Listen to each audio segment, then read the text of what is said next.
You recording? Alright. First of all, I'd like to start off by saying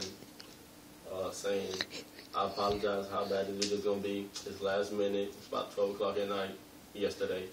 And I got my little sister on camera, a rabbit, to distract y'all from how awful the video is about to be. So, here we go.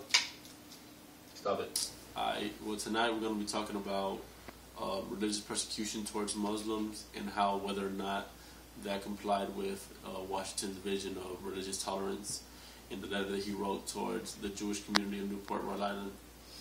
For starters, we're going to talk about factors that like cause this aggression towards Muslims, such as assassination of U.S. ambassadors in Africa, bombing of the World Trade Center in the early 90s, and then there was the 9/11, of course.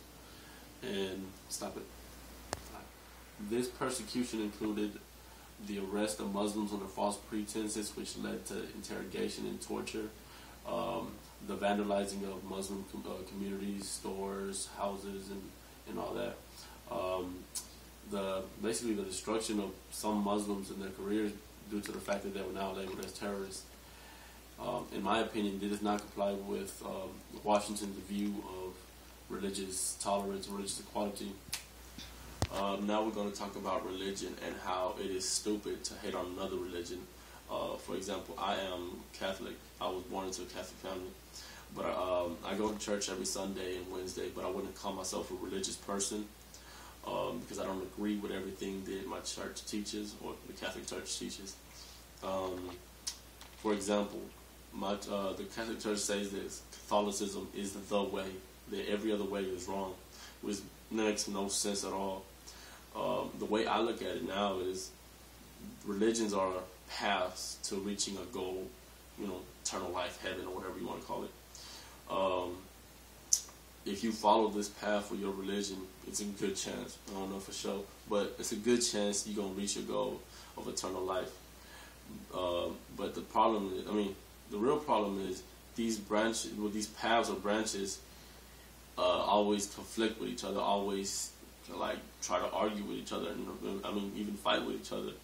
And the sad part is they're all basically the same thing, except for the fact that of human interference. Like throughout history, people and politics have tweaked religions to favor them, creating these new sub-religions or branches of religion, which One example of how mankind has tweaked religion is the establishment of the Church of England. A certain king of England wanted to get a divorce with his wife, but couldn't under the Anglican Church. So he decided to establish the Church of England, which is identical to the Anglican Church, except for the fact that you can get a divorce with one, or the Church of England.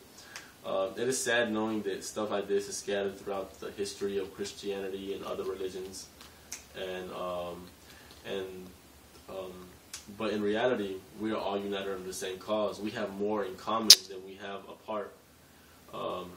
We all want the same things, in a sense, and yeah, got it.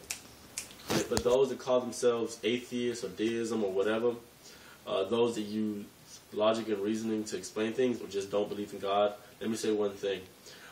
If religion is mankind's way of explaining things or explaining the unexplainable, how early humans saw it rain and blamed the sky spirit raining and stuff. It makes kind of sense, sky, rain, and mankind used its intuition to say that. So in a way, intuition is the root of religion, and at the same time, rationality is grounded by legal intuition, because there's no way you can rationally say that rationality is a good way of doing things. You use your intuition to say that it is helpful.